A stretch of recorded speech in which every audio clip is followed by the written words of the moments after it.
Boldwood presents Murder on the Dance Floor, written by Katie Marsh and read by Helen Keeley. The moral right of the author has been asserted. This performance is owned by Boldwood. Saturday, 10:30 p.m. Sandy's nightclub, Sunshine Sands. Chapter 1. Jeanie. Even before she tripped over a dead body, Jeanie's hen weekend hadn't exactly been going according to plan. "Are you having fun?" Her sister Nicola spoke in the most military of tones, her voice clear above the Spice Girls' zig-a-zig ahs.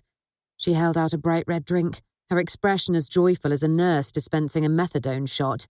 "You must have fun." "Yes, I'm having a great time." Jeanie wondered if she should salute to make the lie more convincing. "Come on, drink." Nicola stood, a menopausal Mary Poppins, head on one side as Jeanie dutifully swallowed. "Good." Nicola took the glass, exuding all the party vibes of someone facing a firing squad. She grimaced. "God, it's hot in here." She glared at Jeanie, recrimination in her ice-blue eyes, as if it had been her choice to come here. "I'm getting a headache." Sorry?" Once again, Jeanie regretted capitulating to Nicola's suggestion that she should take the hen weekend in hand.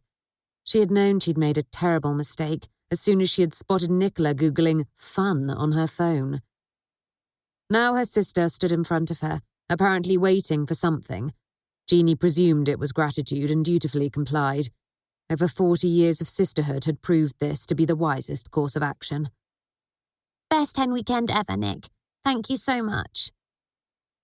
Had anyone ever sweated to death in a polyester My Little Pony costume? If not, then Jeanie feared she might be the first.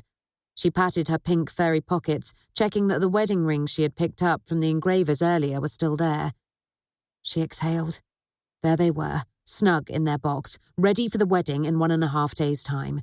She and her fiancé Tan didn't need anything else to go wrong, given the way things had been over the last few weeks. "Thank you. I do think organised fun is the best, don't you?" Nicola folded her arms, not a hair of her severe blonde fringe daring to fall out of place. Somehow, on her, even the sparkly pink, "Jeanie's last fling before the ring" T-shirt looked cowed. Nicola liked to be in charge. Aged 8, she had alphabetized her book collection and had never looked back. Now the head teacher of a flourishing secondary school in Bristol, she was used to being obeyed. Jeanie surreptitiously unzipped her costume as far as her collarbone, desperate for air. She supposed it would be worse to be dressed as My Little Pony on the glamorous streets of Barcelona, but still, she would rather be there than back here in Sandy's nightclub, revisiting the scene of so many teenage nightmares. Bad kisses, bad drinks, bad dancing, bad men. But thanks to her little sister, Penn's football training schedule, they had been forced to change dates and location.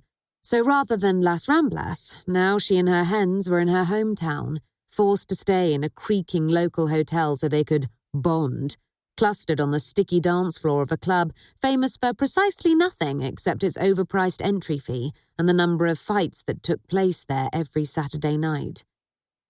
Jeanie's phone pinged. She delved back into her pocket and discovered several messages from Tan's mum, Takako, visiting from Japan for the wedding, asking questions about how best to look after Jeanie's 1.5-year-old twins. As she tapped out answers about Jack's nappies and Yumi's sleep suits, she wondered why her young children were still up this late, and why Tan wasn't there when he had promised faithfully to stay at home. Jeanie felt a bit more of her soul dying as she thought about how absent he had been recently, about how many work calls he had taken at strange times of the night, about how little time they had spent together. He was avoiding her. A day and a half until I do, and it felt like he couldn't even bear to be in the same room as her. Nicola passed her twin sister, Charlotte, as she bustled back towards the bar, the latter holding another shot glass, this one bright green. Thinking of Tan, and of how much she missed him, Jeanie downed it in one as the opening to Ice Ice Baby banged through the speakers. Instantly, a stag party wearing matching masks, depicting what must surely be the stag's face, started to dance in some kind of coordinated routine. Their white "Game Over Tyrone" T-shirts glowed, and the air was thick with Saturday night spirits and aftershave. Beneath the huge glitter ball, a pack of teenagers were videoing each other doing a dance-off, while behind the bar, Jeanie could see a girl with long dark braids trying to keep up with demand. Limbs were flailing, heads were up, feet were jumping, and here Jeanie was feeling 200 years old, unsure whether or not her wedding would actually take place. "Are you okay?" Charlotte's fierce eyes were intent on Jeanie's face. As ever, her presence made Jeanie feel about as relaxed as a prisoner in the dock. "I'm fine." Jeanie's scalp was damp with sweat. Charlotte's short blonde hair was slicked straight back from her face, and her gaze was so forensic she could be examining a crime scene. Charlotte's ex-husband had once said she was as relentless as a dentist undertaking a root canal, and right now, Jeanie could see why. "Are you sure?" Charlotte's hand was on Jeanie's elbow, long red nails sinking into the polyester fur. "Yes," Jeanie shrugged. "It's all good." Charlotte's nostrils flared, and she was starting to speak again, when Jeanie grabbed her hand and pulled her upright. "Char, are you okay?" "Of course I am." Charlotte sniffed dismissively. She swayed slightly in her high heels. "Are you okay, though? Nothing you want to talk about?" Charlotte appeared unaware that she had literally just asked Jeanie this question. Jeanie replied again, wondering if she had ever seen Charlotte this drunk. "I'm fine, Char. There's nothing I want to talk about, I promise." This, at least, was not a lie. Charlotte exuded as much empathy as a boxer delivering a killer punch. She had never been at the top of Jeanie's list of confidants. Truthfully, it was unlike her to even care enough to ask questions. Charlotte was too busy wowing clients, winning high-profile cases at the High Court in her barrister silks. She and Nicola were the Golden Twins. They had apparently fought a fierce battle to come out of the womb first, and hadn't stopped since. Their ferocious rivalry spurring both of them on to stratospheric heights. Childhood family games of Trivial Pursuit had frequently led to fisticuffs, and Twister was banned in the Martin household, for fear it would lead to a repeat of the Great Battle of Christmas 1990. In the aftermath, a chunk was missing from the kitchen wall, and Nicola and Charlotte had been forced to wear beanies for months while their hair grew back. A gun went off. "What the?" Jeanie dropped to the floor, looking around in panic as screams filled the air. Was her mum okay? Clio? Amber? There was another shot, then another. "Shit!" Jeanie grabbed hold of Charlotte's hand, trying to pull her down to the floor. "Charlotte, get down!" "No need." Charlotte staggered as she pulled Jeanie up again. "It's just Pen." She rolled her eyes, pulling the sleeve of the hen T-shirt down over her lean, muscular forearm. She pursed her bright red lips. "Apparently her pink cowboy hat came with a free pop gun, and somehow the bouncers didn't care about her bringing it in. Someone's probably just dared her to fire it on the dance floor. See?" She tutted loudly. "She's waving it around now, and she's got one of the stags to film her doing it for TikTok, or whatever. Pathetic, really. You wouldn't know she was nearly 30. She sighed. "She's hammered already, of course." Jeanie took a breath, trying to get her heart rate under control. She had faced a real gun only months before, and the shots had brought it all back. The fear, the shock, her life flashing before her eyes. She did her best to block the real playing in her head. Distraction. That was the key. "Well, it's nice Pen can take some time off from training for a change. It's good to see her having some fun, isn't it?" Pen tipped her head back, a glass in hand, the gun passed to one of the stag party. "Normally she's on orange juice and low-fat stir-fries." Charlotte frowned. "I suppose so." Charlotte wasn't the sort of person who had time for frolics of any kind, dashing around London from courts to meetings to her chambers. Any spare moments spent checking that her son had done his Mandarin homework or written the next chapter of his Pen was different. Jeanie smiled as she watched her youngest sister, her long blonde ponytail curving through the air as she joined in with the stag do's routine.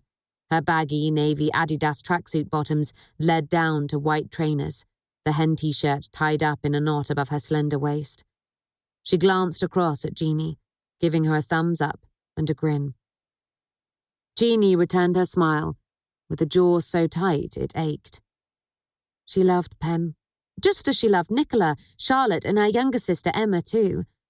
But the fact was that being around all four of them at once only reminded her of how insignificant they made her feel.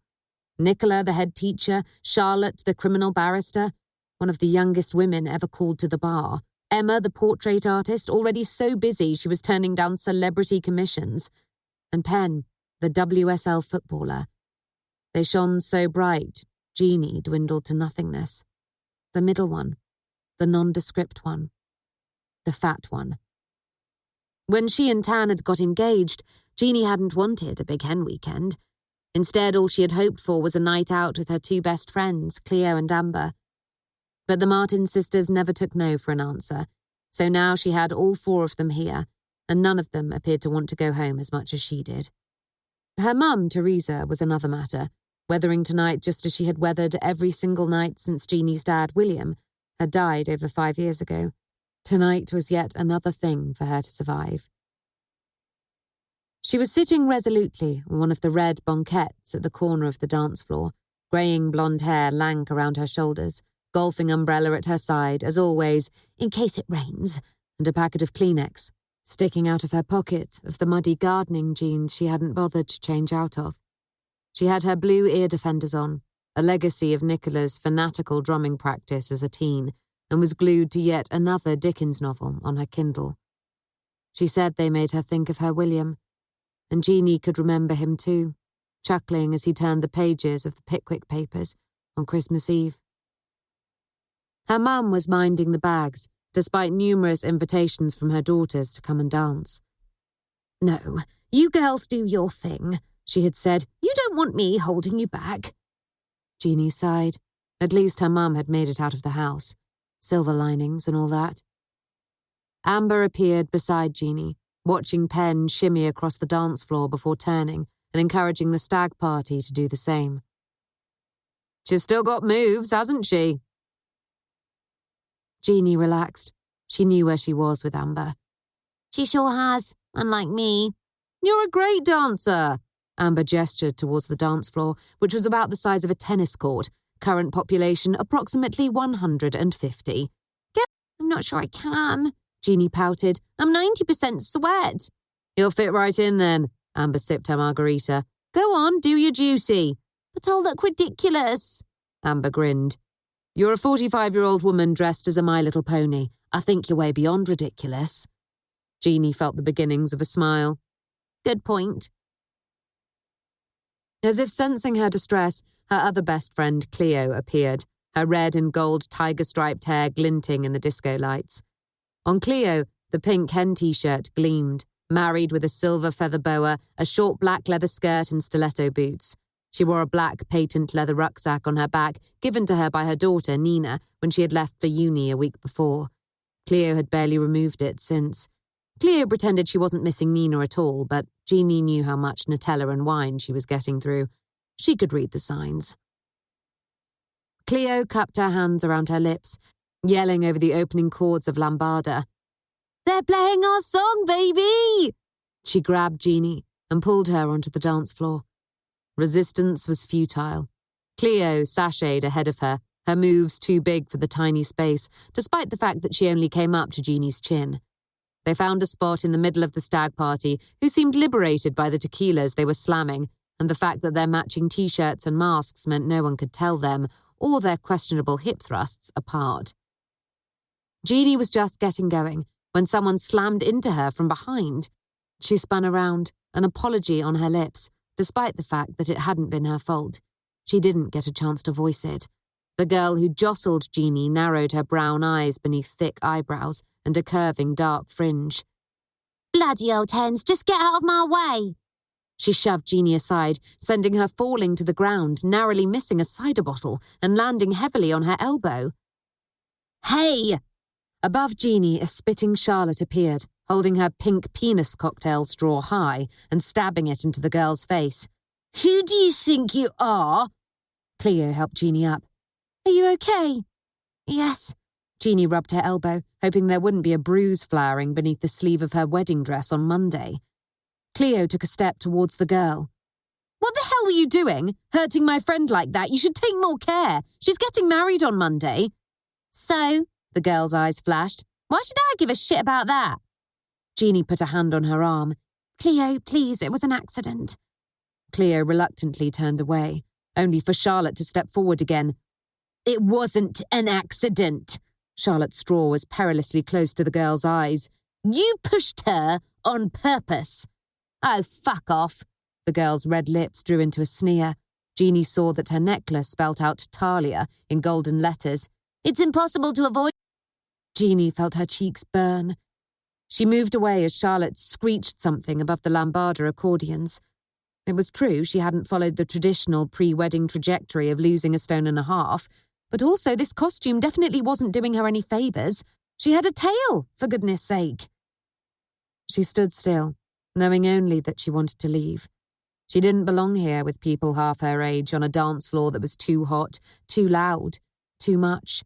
She belonged in a static caravan with Clio and Amber and their ancient karaoke machine. Behind her, Charlotte was still arguing with the girl, her teeth bared. The girl's voice rose. "Hurt me and I'll get you kicked out, you bitch!" Jeanie's ears pricked up. Being kicked out sounded like heaven. Jeanie could be back at the hotel with a cuppa in half an hour's time. Bliss. Nicola appeared before her again, this time with Emma, the fourth Martin sister, in tow. Emma's long, loose honey hair looked windswept even in here, and she had on flip-flops and a green maxi skirt beneath the hen T-shirt. There was a cluster of silver bracelets on her wrists and paint spatters on her fingers, as if she should be wielding a brush rather than a cocktail. In her other hand was a sketchbook and a pencil, and she hugged it to her chest, clearly wanting to spend more time with it than with Jeanie. It had always been this way. Art first, family second. Tantrums if any of her art things were distributed from their incredibly inconvenient locations around the house, and a sense of entitlement that saw her painting a neon mural on the front door one Christmas, followed by outrage when her parents had made her paint over it. "Jeanie," she slurred, slender arms wrapping around her. "You look so cute. I want to paint you." Dear God, no. Jeanie had no desire to end up immortalized in oils as an overweight children's toy. She submitted to her younger sister's embrace, even as her body temperature rose dangerously high. Emma smelt of patchouli and paint, even in here.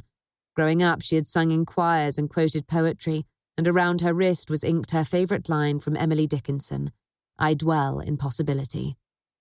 When she eventually let Jeanie go, Emma's wide blue eyes gazed at the gyrating dancers as dreamily as if they were daffodils bobbing in a hilltop breeze. Then they returned to Jeanie, and she put her glass down on a small table, found a fresh page in her sketchbook, and started to draw. Oh, God. Jeanie turned away to see Nicola tapping the yelling Charlotte on the shoulder, giving her a meaningful glare. Charlotte pulled a face and then piped down. The girl sneered before swaying off through the crowd towards the cloakroom. Charlotte walked towards her fellow hens, limping slightly. "Good riddance." "Did she hurt you? You're walking funny." Pen appeared. "Of course not." Jeanie saw a muscle flicker in Charlotte's cheek. Nicola checked her black wristwatch, and Jeanie's insides curdled.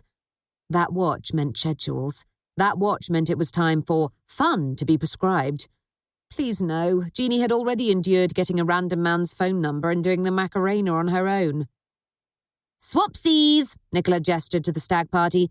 "Swap an item of clothing with a stranger." Jeanie stared at her. "But I'm wearing a onesie. This is a joke, right?" "Certainly not." Jeanie should have known. Nicola didn't approve of jokes. "Go on then."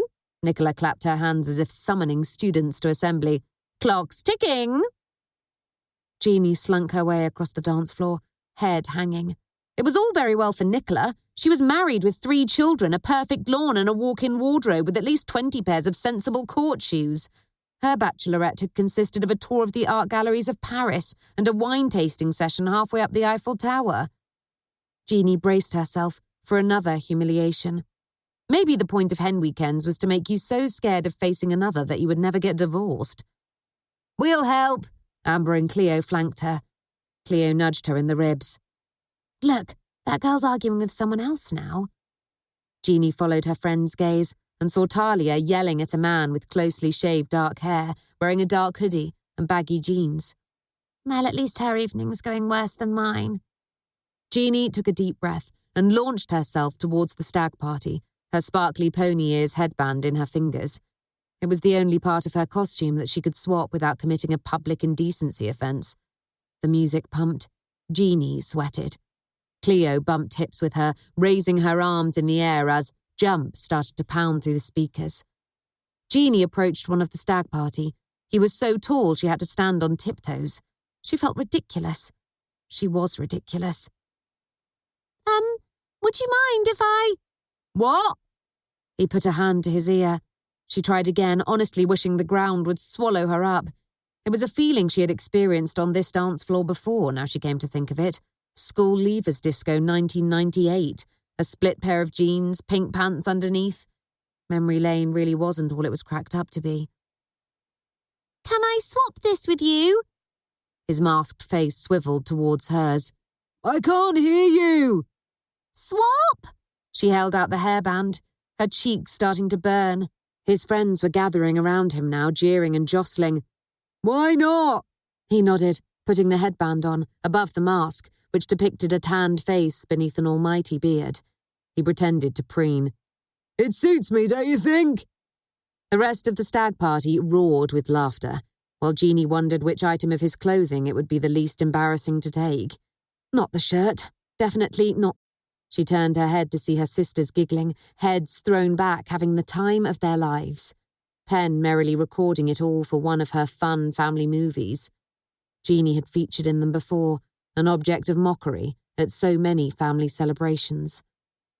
Suddenly, she missed her dad so much it hurt. The only one to understand her, the only one to make her feel that she mattered. She blinked the tears away as the man pulled off an old pink festival wristband and handed it over. Here you go. Thank you. Jeanie realised a tear was sliding down her face. She turned her head away. The man took a step forward. Are you okay? Sure. She started walking away. Jeanie? Amber was coming towards her, concern on her face. Time out. Clio appeared on her other side. They walked her over to the edge of the club, sitting her down on one of the narrow seats running along the wall. Clio's arm around her, as she got her composure back. Her best friends always knew what she needed. Jeanie leant back against the wall. Can I go home now? Nicola's laminated schedule says no. Clio picked up a glass, but we did persuade the bartender to make you another margarita. Thank you. Jeanie reached for it and took a sip. They sat quietly for a few minutes, knowing there was no need to speak. Then, Jeanie's phone pinged again. It was Tan's mum, with more questions. Jeanie put her head in her hands. Why was Tan still out, doing goodness knew what? Maybe Jeanie was going through all this hen weekend hell for nothing. Maybe she didn't need to be here humiliating herself. Maybe she should be at home, trying to save her relationship. She needed distraction. She turned to Clio. How's Tim? Her friend puffed out her cheeks. She had been dating Tim, a silver-haired divorcee, for several weeks now, but Jeanie wondered if it was more for his DIY skills than anything else. Clio's static caravan had never been in such good shape.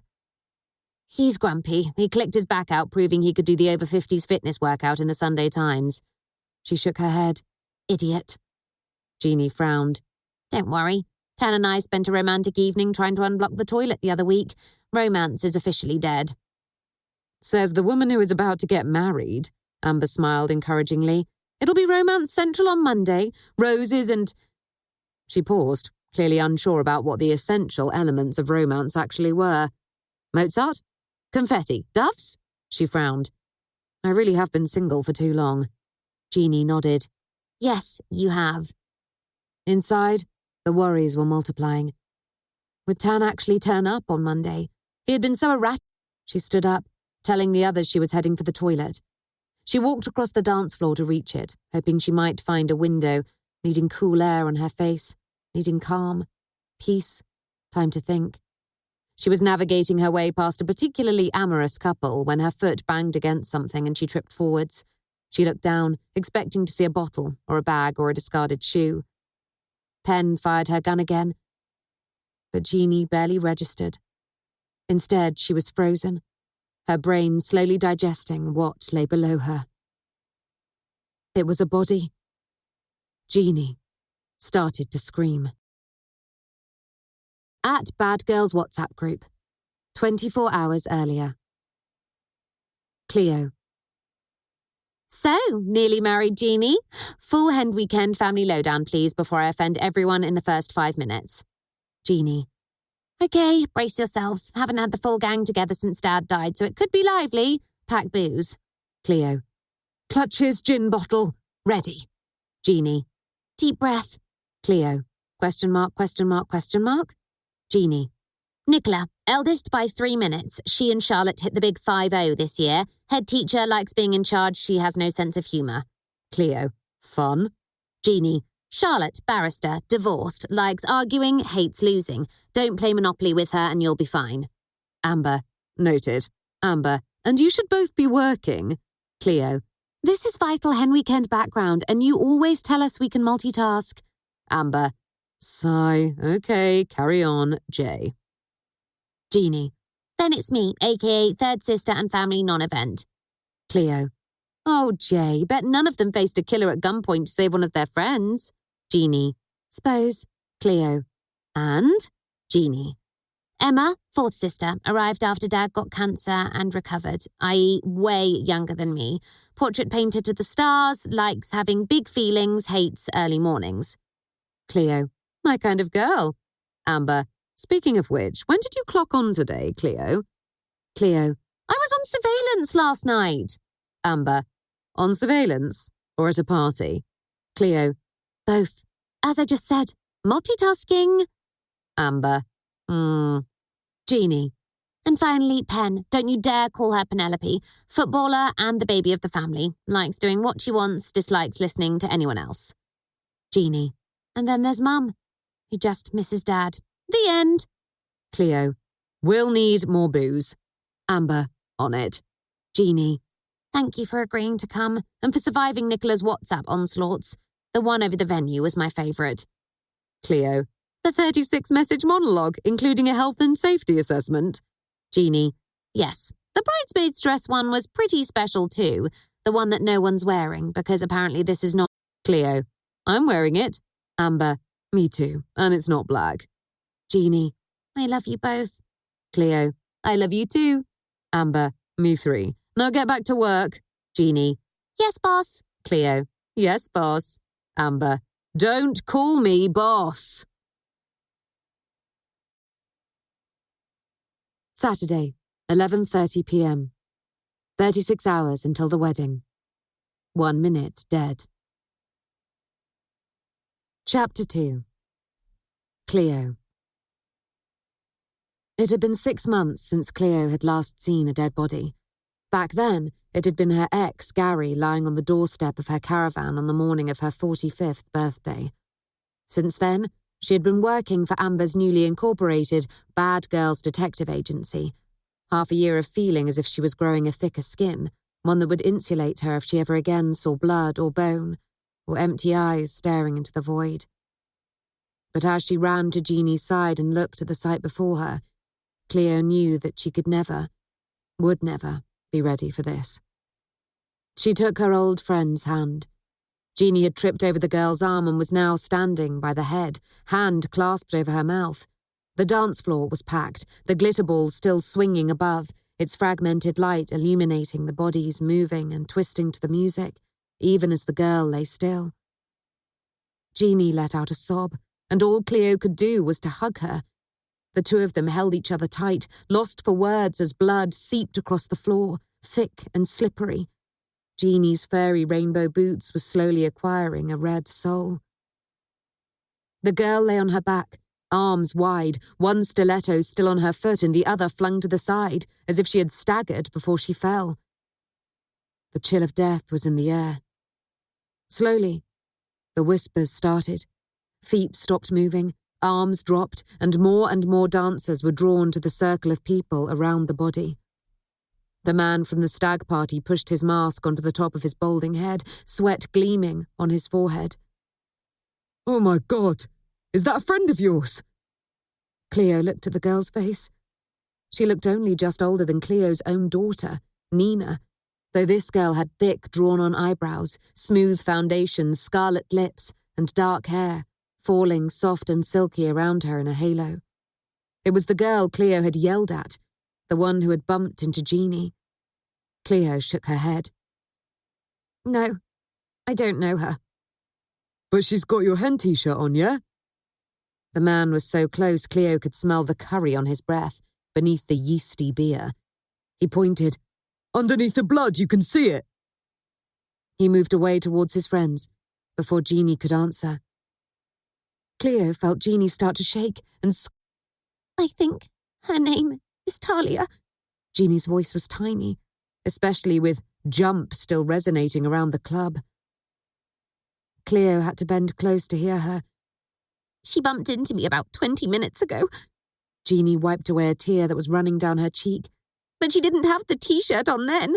Why does she have it on now? Who gave it to her? Well, who did she steal it from? Clio thought that was the most likely option. Oh my God. Amber arrived at Jeanie's other side, dark eyes scanning the scene. Clio knew that she would miss nothing, just as she knew that Amber was already mentally cataloguing everything she saw, every last detail filed away as neatly as the anonymized client files on the Bad Girls Company server. I was going to the loo. Then I tripped over her. Jeanie gestured to the girl. Amber dropped to her knees, an impressive feat given how tight her black jeans were. Call 999. She felt for a pulse. Clio pulled out her phone and dialed. A man appeared, blonde curls pulled back into a ponytail, cheekbones sharp, his T-shirt proclaiming that he was part of the stag party too. His mask was pushed back on the top of his head, his nose broad beneath blue eyes. I'm Carl. I'm a paramedic. Let me have a look. He dropped down to the floor, surveying the body. What have we got? She's got no pulse, but she's still warm. Amber took out a pair of latex gloves from her bag, throwing another pair at him. Other women took perfume and lipstick on a night out, but Amber's essentials were crime scene gloves and a torch. She's been stabbed, but it's hard to tell how many times with all the blood. Amber talked quickly, her 20 years in the police force meaning she was unfazed by the horror before them. She looked up at Clio. Can you stop this bloody music? I can't think straight. Oh, and make sure no one leaves. We need to seal the doors until the police get here so no one sneaks out with the murder weapon or DNA evidence. Okay. Clio's call failed. No signal. She ran across to the bouncers, only to see that they weren't there. She scanned the room, spotting them in the crowd around the body. Great. Clio closed the heavy exit doors and hoped that would be enough. She then went to the DJ and drew a finger across her throat to indicate she should stop. The woman shook her head indignantly, clearly feeling that this gig at the #1 and only club in Sunshine Sands inflated her status to celeb levels. Next stop, Ibiza. Someone's been stabbed! Clio yelled at her, as S-Club asked the room to reach for the stars. The DJ grimaced and held her finger to her ear in the universal gesture of, what? Police and ambulance, please! Clio spoke into the phone as the call finally connected. The DJ might be slow on the uptake, but Clio hadn't spent a teenage summer serving drinks here for nothing. She walked around to the back of the booth. What the hell do you think you're doing? The DJ's voice faltered, as she realized that the whole club had come to a halt. No more throwing shapes on the dance floor. Now, the only sound they could hear was someone throwing up in the loos. At last, Clio could hear the operator. Your location, please. Sandy's nightclub, Sunshine Sands. Clio wondered how it was possible to feel quite so sober when she was 80% margarita. All around her, the stag party were pulling off masks, faces sweaty and shocked. The bartender dropped a pint glass, her mouth an O. Glass shattered, but absolutely no one turned to stare. They were all fixated on the body. Clio pushed back through the crowd, heading towards Amber, watching the doors in case anyone tried to leave. It looked like quite a few people would like to do just that, with Jeanie leading the pack. She was pale and trembling, and on reaching her again, Clio took her hand and squeezed it. Carl sat back on his heels. I wish I had my bag with me. It might not be too late. I can try mouth to mouth. He leant down, pulling the girl's chin up and back to clear the airway. She's been stabbed once, here. He indicated a darker area on her left-hand side. "Why don't you put pressure on the wound to try to stop the bleeding?" He looked at Amber, who nodded, placing her gloved hands where he had indicated and leaning in hard. "Can I help?" Nicola arrived at a brisk trot. During her career, she must have broken up fights and dealt with numerous injuries, but even she visibly balked at this amount of blood. "Oh," she put a hand to her mouth. "It's okay." Clio patted her arm. "It's hard the first time." "I'm fine, thank you." Nicola coughed and reset her shoulders. She fired words at Jeanie. "Have you checked on Mum?" Jeanie shook her head. "Not yet. I was just, okay, I'll do it then." Nicola gave a martyrish sigh and trudged away. "Your mum is doing fine," Clio comforted Jeanie as the paramedic leant down to breathe into the girl's mouth again. "She's probably got no idea anything has happened. She's got her ear defenders on." Jeanie shook her head. "Classic Mum. Here but not here." Clio's heart twisted as her friend tried to smile. Jeanie hadn't just lost her dad when he had died.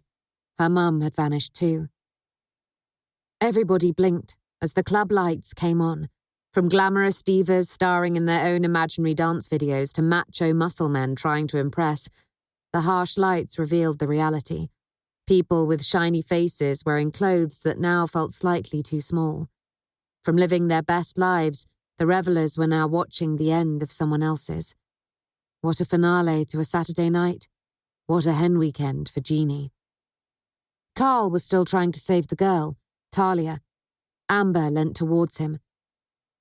"I think we should call it now. It's been about 5 minutes, and we don't know how long—" "No!" He wiped a hand over. "We can get her back." "But—" Amber's frown was at odds with the glittery slogan on her T-shirt. "She had no pulse when we started." "There's always hope." Amber's eye caught Clio's, her eyebrow rising a fraction. Blood licked at Clio's heels. There was no hope here. Talia lay there, in Jeanie's hen T-shirt, eyes unseeing. Half an hour ago she had been moving, swearing, fighting, dancing. All that was over now. Jeanie's sister Charlotte stalked over, her short hair more dishevelled than usual, her cheeks flushed. Even her hatchet expression softened for a second. She looked down. Then she turned on her heel, saying, "And I thought things couldn't get any worse." Clio looked around as she heard the battered doors of the club opening. 2 police officers walked in. They were very young, and their surprised expressions told Clio that they had been sent in to secure the scene without realizing quite how many people they were going to have to deal with. Pens squealed delightedly from the far corner, where she had been getting to know one of the stag party rather well, the only couple not to notice that anything was amiss. "Strippers! Yeah, let's get this party started!" She ran over to the officer in front, twirling some pale pink fluffy handcuffs. "Go on, show me your truncheon." Jeanie paled, her head hanging. "This is the worst hen weekend ever." At this point, Clio would have to agree. And then she saw him. A figure sneaking around behind the police officers and heading for the fire exit. The same man she and Jeanie had seen arguing with the dead girl. Shaved head, hoodie, tall. She opened her mouth to yell at him to stop, but he was too fast. The door shut silently behind him, and he was gone. Clio stared at the fire exit sign, her mind racing. It didn't take long to work out what she had to do. She didn't need the police. She was a detective now. This man could be the killer, and there was no way she was letting him escape. Stuff the agency protocol about not going into potentially dangerous situations alone. She was a bad girl. The rules didn't apply. She had already been accused of murder this year, and she had come back stronger. She had found her husband's killer. She had fought her daughter's kidnapper. And now she would be the one who would catch this murderer too. This devil who had murdered a young girl in plain sight. Clio wouldn't let him get away. Clio was going to save the day. She ran to the stairs, only realizing at the top how drunk she was, her head spinning so much that she had to catch hold of the rickety. It was possible she might have had too much tequila. It was also possible that she was doing something insane. But it was the right thing to do. to follow this man out into the darkened streets, not to let him get away. With the police officers distracted by the dead girl, Clio took her chance. She flung her feather boa around her shoulders and followed the suspect out into the night. Chapter 3. Amber. Will Clio never bloody learn? Apparently not. Off again, on her own, in the dark, for no bloody reason apart from the tequila coursing through her system. Amber had seen the man leaving through a gap in the crowd and had known instantly what Clio would do. The problem was that Amber could do precisely nothing about it. Amber? Everything okay? Greta, their pre-booked 10-weekend taxi driver, had arrived to pick them up. Recommended by Jeanie's fiancé, Tan, she had helped Amber to move into the caravan next to Clio's, and her grey minivan had seemed the perfect choice for their hastily rearranged hen weekend. "Oh my God!" Greta gasped. "What happened?" Amber looked up, not releasing the firm pressure on the girl's wound. Greta's narrow lips were taut, her eyes glazed with shock beneath her neat grey bob. But she had steeled herself, visibly inhaling and exhaling to get herself under control, fingers twisting a button on her navy cardigan. "Is there anything I can do?" she asked. "Not really." Amber's neck was itching, but she could hardly ask Greta to help with that. Her hands were starting to ache, and the tang of blood mixed with the sweat and booze of the club made her stomach roil. A glance told her Carl, the paramedic, was still at work, exhaling and counting, sweat breaking out on his tanned forehead as he concentrated on saving a life that Amber knew had already expired. She looked up again at Greta. "We're not going anywhere for a while. The police will lock us in here while they get witness statements and try to find the murder weapon. It could take hours. How did you manage to get in, by the way?" Greta tucked a flyaway strand of hair behind her ear. "Oh, I just walked in." "Really? There's no one on the door yet?" Amber shook her head. What were those officers doing? God, standards were slipping. "No one I could see." Greta shrugged her narrow shoulders. Her eyes flicked once more to the body, her face pale. "I'll go and find Nicola, see what she wants me to do." She turned and pushed her way through the crowd. Amber looked down, hoping against hope Carl was having an effect, but the girl, Talia, was as inert as the golden letters hanging on the chain around her neck. Amber laid a gloved finger on Talia's wrist to check her pulse. Still nothing.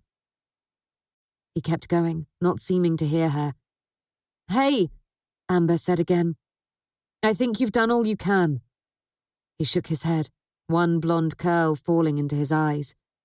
"I have to keep trying," he exhaled, "just in case." "There's nothing more you can do." Amber shook her head. "She's gone." He reluctantly stopped, bloody hands balled in fists on his knees, everything in him resisting her words. Amber took off her gloves. "You did all you could." Carl swallowed, shoulders sagging. Only 20 minutes before he had been dancing to Vanilla Ice.